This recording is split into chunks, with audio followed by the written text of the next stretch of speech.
Hey guys, Drawlick here, back with another video, and here is why I think Zenless Zone 1.4 is one of the best updates a gacha game has gotten ever. To start off, I want to say that this patch has made me the most hype I've ever felt for a gacha game, and I'm a Star Rail shill, so that's just saying something, alright? And starting off, Miyabi. She probably hears the fucking video I'm making right now, dude. She is all ears. With Miyabi, the thing is, she has probably the best animations I've seen in a gacha game. Now, I could be wrong on that. As far as I can think of, the only other contenders would really be like, Camellia, Shorekeeper from Wuthering Waves, as far as I could see. But overall, it's just every single animation of Miyabi's is just overwhelming in how, like, visually intense graphically they are. Man, I sounded like a fucking nerd just now, but yeah, it's so good. It looks, everything is so nice. I love the Virgil aspect. I just think the color scheme goes hard. They really cooked with her animations. And on top of that, she is like if Acheron got another fucking Acheron released exactly after her. Because Jane was already pretty dominant in the game's meta. I mean, there's that. And then we just look at Miyabi, who mogs in every sense.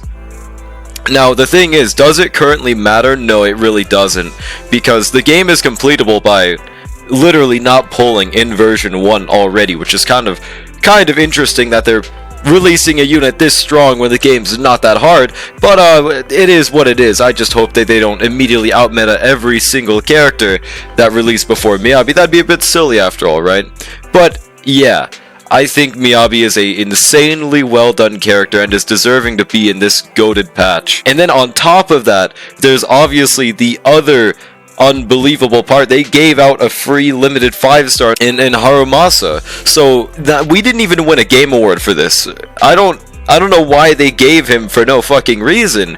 Am I complaining? No. He is very cool guy. Everyone just gets to have him for existing a little too hard. It's really cool. I'm glad the game's doing something like this. It's a huge precedent being set. Like, you don't have to win a game award just to be nice to your player base. Like, they just really cooked with this one. Harumusa has really good animations. He's pretty decent combat-wise. Like, he is deserving of being a limited 5-star. It's not like they gave us a free fucking Arlon or something. I remember before Harumasa released, people were like comparing him to Anton. I don't know what they were even thinking with that. He's obviously not Anton level. But yeah, just the fact they did that for no reason whatsoever is really, really good. And now we're gonna go into game mechanics and like changes I really noticed in this version that I think are all really good. To start off, team-wide ultimates. Now, this is a feature that should have been in the game since version 1, but unfortunately it wasn't. Now, what this does is it allows every character to gain some kind of maybe use. It makes it so that the ultimate button doesn't turn useless for the 99% of characters it was useless on.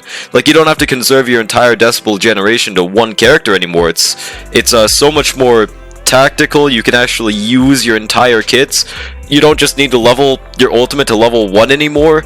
It's really cool. It even, like, for example, like, I find myself noticing, wow, my stunner's ultimates really do seem to stun a lot. How surprising is that, right? But I never knew that before because there was never any fucking benefit to using them. It's just a really, really cool update. It's just overall such a great update, and I'm glad they just did it in general. They also added everyone in-game being playable in the overworld.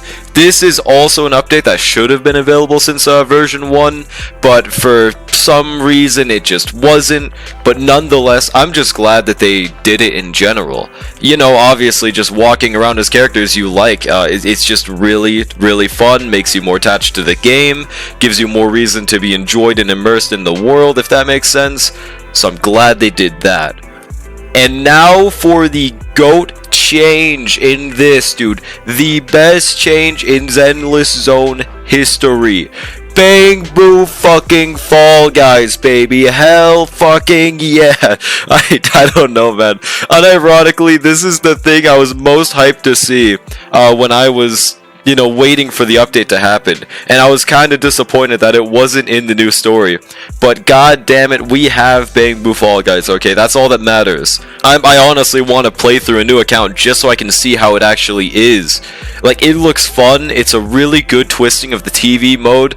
Now I'm not gonna say like TV mode is the worst mechanic of all time, but it's at least the second worst mechanic of all time. All right, it's not like I'm gonna miss how it was interpreted before. I just think that best way I would put it, TV mode before was a good concept executed fucking horribly, and I think that their current method of making it Fall Guys is definitely a good improvement that I cannot wait to actually try out and see what it's like to use.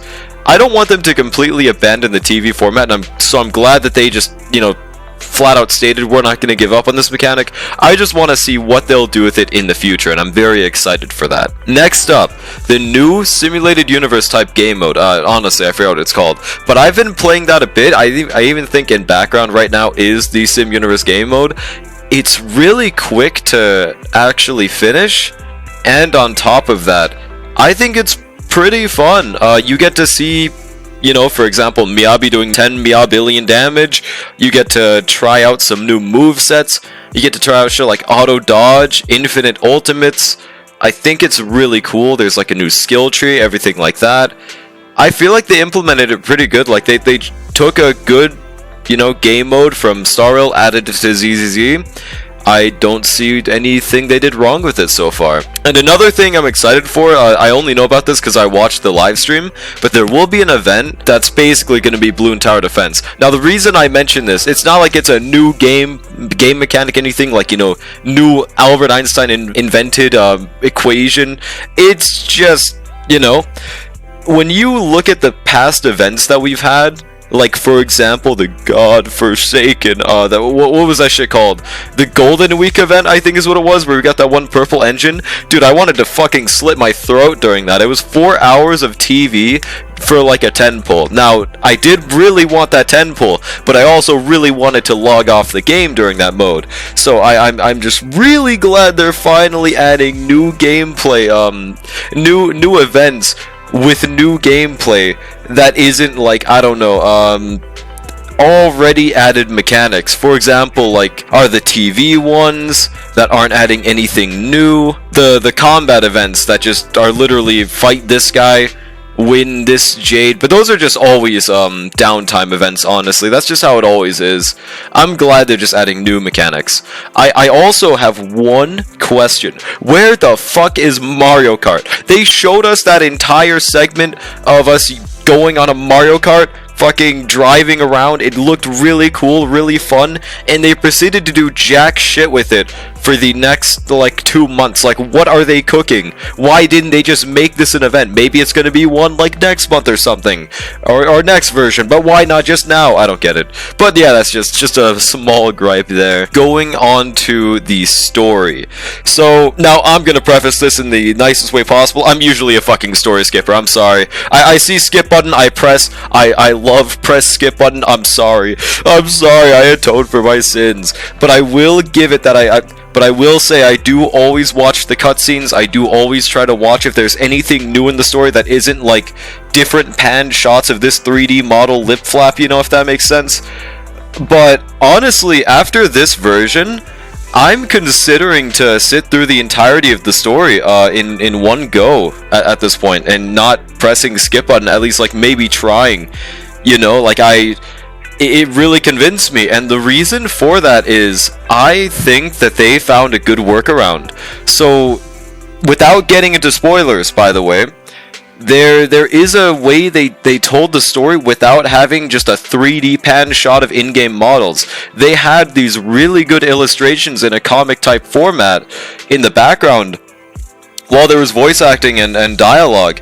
I don't know why more games don't just do that. Now, it's not like it's insanely creative or anything, but it's better than what we had before, and I actually enjoyed, you know, taking in the information that way. And on top of that, the cutscenes are the most well animated, the most, like, stylistically impressive, the best looking in a gacha game we have right now. Like, that shit could genuinely be in a movie, and I'd be like, wow, that looks really, really insane, even for that, and even with that expectation in mind. It's so good. And every single cutscene was hype. It didn't feel like there was a worthless part of the story. Now, I wouldn't say this is, I wouldn't say it's the best story ever, like 10 out of 10. It's like an above average story, it's like I'd give it like a 7 out of 10 overall, like just looking at the plot from a general standpoint. But just the way that they told it, like, let's for example compare it to Pinakini. I love saying it like Pinakini because my chat fucking hates it, so let's just keep that in mind. They told really good plot points and they set up really good plot points, but they told them in a way that made a lot of people turned off immediately and, just check out without even reading the dialogue, trying to get invested, so they just immediately hate the story because of how much dog shit downtime useless yap there was in between. Because of that, a lot of people didn't like it.